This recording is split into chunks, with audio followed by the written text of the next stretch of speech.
Hi guys, in today's tutorial I'm going to show you how to make a new Hi guys, in today's tutorial I'm going to show you how to make an A3 file size in Adobe Photoshop. So the first thing you want to do is go and open up Photoshop, go to new file, we're going to name the preset A3 and then go to width and height, make sure it's selected in the pixel mode and type in the width, which is 4961, and the height, which is 3508.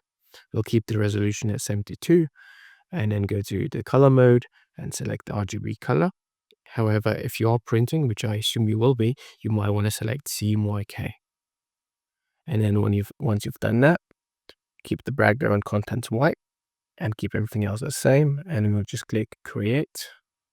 Once we've done that, you might want to change the rotation of the image. You can do that by flipping the dimensions or simply by going to image rotation, and then selecting the 90-degree clockwise.